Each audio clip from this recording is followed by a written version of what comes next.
नमस्कार विद्यार्थियों, मैं डॉक्टर मानव जैन, सह आचार्य इतिहास विभाग एसपीसी राजकीय महाविद्यालय अजमेर। आज हम एमए फाइनल इतिहास के 8वें प्रश्न पत्र का अध्ययन करेंगे। विद्यार्थियों, हम ये देखते हैं कि महात्मा गांधी ने समाज सुधार तथा हरिजन उद्धार के लिए क्या क्या कार्य किए। गांधी जी ने समाज सुधार के क्षेत्र में जो कार्य किया वह राष्ट्र के जीवन के पुनर्निर्माण की दृष्टि से अत्यधिक महत्वपूर्ण कहा जा सकता है। उनका समस्त रचनात्मक कार्यक्रम एक प्रकार से समाज सुधार कार्यों पर केंद्रित था।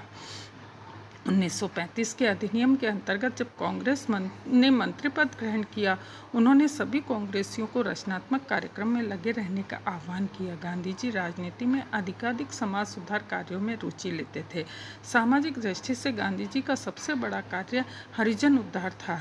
हिंदू समाज में ही इस सुधार की आवश्यकता नहीं, अपितु अन्य धार्मिक समुदायों को भी इसकी आवश्यकता थी। छुआछूत की भावना ने मानवीय गरिमा को इतना गिरा दिया कि हिंदू समाज की दृष्टि में इसका निराकरण एक राष्ट्रीय समस्या बन गई।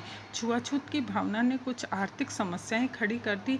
चूंकि हरिजन का बहुमत आर्थिक दृष्टि से पिछड़ा हुआ था तथा उनके रोजगार के अवसर सीमित थे, अतः गांधी जी ने हरिजन उद्धार के कार्य को अन्याय और दमन के विरुद्ध महान संघर्ष मानकर भारत के जनजीवन में एक नवीन विचार उत्पन्न किया। गांधी जी द्वारा त्रावणकोर में वाइकोम सत्याग्रह चलाया जाना हरिजन उद्धार की दृष्टि से भारत के इतिहास की एक महत्वपूर्ण घटना का प्रारंभ था। विद्यार्थियों, त्रावणकोर के महाराजा ने गांधी जी के सत्याग्रह की नैतिक विजय को स्वीकार करते हुए हरिजन के मंदिर प्रवेश की आज्ञा जारी की। इस प्रकार के इससे राजस्थान के झालावाड़ प्रांत के नरेश ने राजस्थान में पहली बार गांधी जी के हरिजन उद्धार कार्यक्रम प्रारंभ किया। वे अपने ही द्वारा संचालित मंदिर में हरिजन प्रवेश के प्रश्न पर जन विरोध के कारण स्वयं मंदिर के आंतरिक प्रकोष्ठ में दर्शन करने कभी नहीं गए।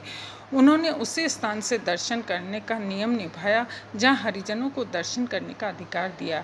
वहीं से वे दर्शन करते थे। गांधी जी ने अपने ही समय में छुआछूत की भावना को 2000 वर्षों से चले आ रहे रूढ़िवादी विचार को परिवर्तित कर महान सामाजिक क्रांति का सूत्रपात किया। गांधी जी ने अपने आप को सनातन हिंदू मानते हुए हिंदू धर्म की अपनी मौलिक व्याख्या प्रस्तुत की, जो इस कारण चल निकली कि हिंदू धर्म किसी एक धर्म पुस्तक की सत्ता के अधीन नहीं है। उन्होंने स्वामी दयानंद सरस्वती के वेदों की सर्वोच्चता के विचार को स्वीकार नहीं किया। उन्होंने वर्णाश्रम धर्म में जातीय स्पष्टीकरण में अपने नवीन दृष्टिकोण को देखा। वे जानबूझकर वेदों तथा स्मृतियों को अपौरुषीय नहीं मानते थे।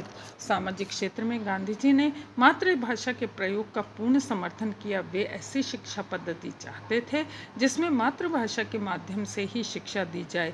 वे प्रांतीय भाषा को मातृभाषा से एकदम एक रूप रखना चाहते थे ताकि शासित व शासक में अंतर विरोध न हो तथा जनता द्वारा शासकीय कार्य में सहभागी होने की परंपरा का निर्वाह हो। उन्होंने देश में अंग्रेजों की मानसिक दास्ता का वातावरण समाप्त कर हिंदी भाषा को राष्ट्रीय भाषा का पूर्ण स्थान दिलाया। वे भावी भारत के दृष्टा भी थे। महात्मा गांधी ने भारत की ग्रामीण जनता में सामूहिक कार्यवाही को लोकप्रिय बनाया और सदियों से दमन का शिकार बनी ग्रामीण जनता में निर्भीकता प्रदान की। वे आधुनिक भारत के प्रथम राजनेता थे जिन्होंने भारत में ग्रामीण जन समुदाय को सक्रिय राजनीतिक गतिविधियों से संबंधित किया। गांधी जी ने भारत की स्वतंत्रता प्राप्ति के लिए राजनीतिक कार्यक्रम में स्वतंत्रता को ही लक्ष्य माना। वे अंतर्राष्ट्रवाद का झूठा दम्भ नहीं भरते थे। वे चाहते थे कि भारतवासी अपनी स्वतंत्रता के संघर्ष के बिना किसी विदेशी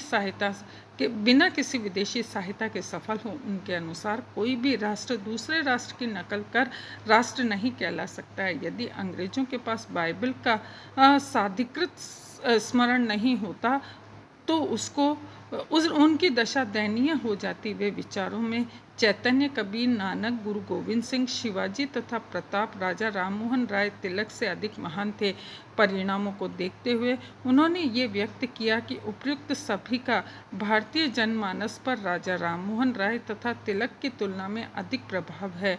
उनका ये विश्वास था कि स्वतंत्रता एवं स्वस्थ चिंतन में अंग्रेजी भाषा की अपरिहार्यता को स्वीकार करना सबसे बड़ा अंधविश्वास है। गांधी जी ने विदेशी वस्त्रों की होली जलाकर यह सिद्ध कर दिया कि स्वदेशी आंदोलन के विस्तार का संचालन के लिए विदेशी वस्तुओं के बहिष्कार की नीति का पालन आवश्यक है। रविंद्रनाथ टैगोर ने देशी वस्त्रों की होली जलाने का विरोध यह कहकर किया कि जहां असंख्य भारतीयों के पास तन ढकने को कपड़ा नहीं है, वहां वस्त्रों की होली जलाना कहां तक औचित्यपूर्ण है। प्रत्युत्तर में गांधी जी ने कहा कि होली में जनता स्वयं के वस्त्र जलाए, गरीबों तथा अन्य व्यक्तियों के नहीं।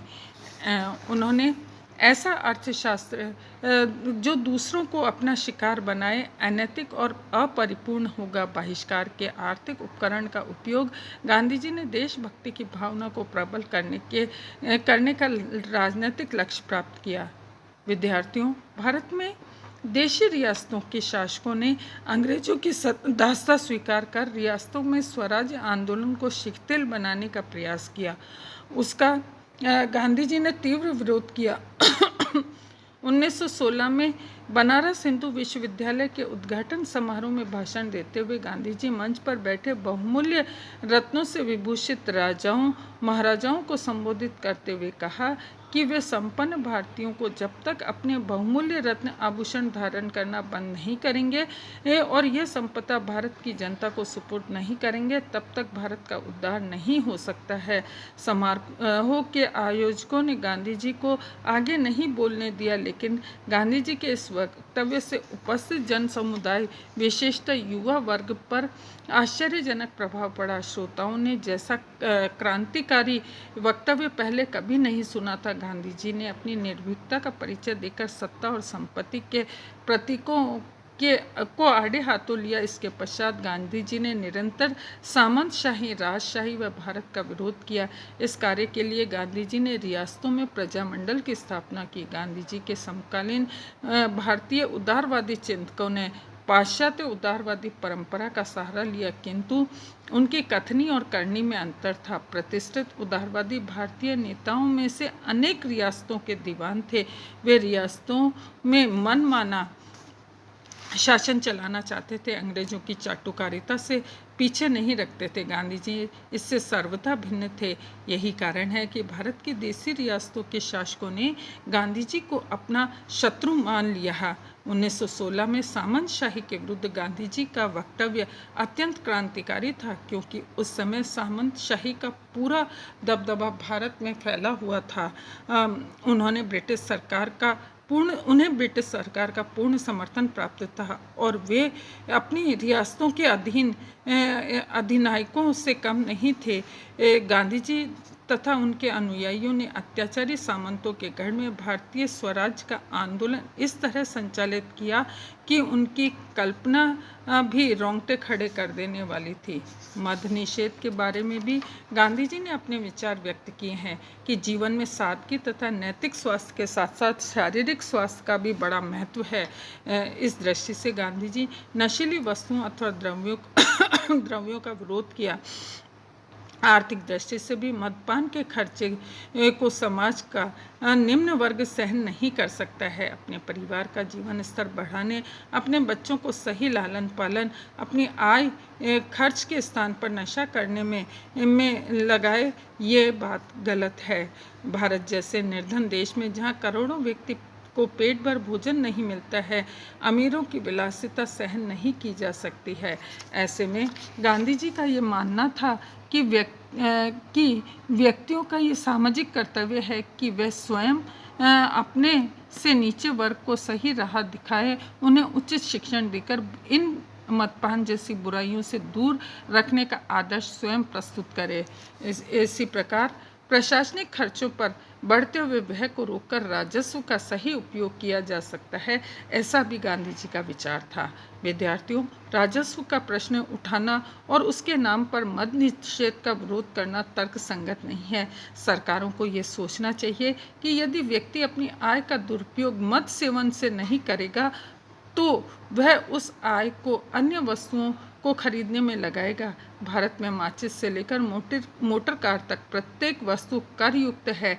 ऐसी स्थिति में राजस्व अर्जन की कोई कमी नहीं है। मद निषेध लागू करने से राजस्व की आय अधिक नहीं होगी। गांधी जी ने नैतिक दृष्टि से आबकारी राजस्व को सबसे निम्न श्रेणी का करारोपण बताया है।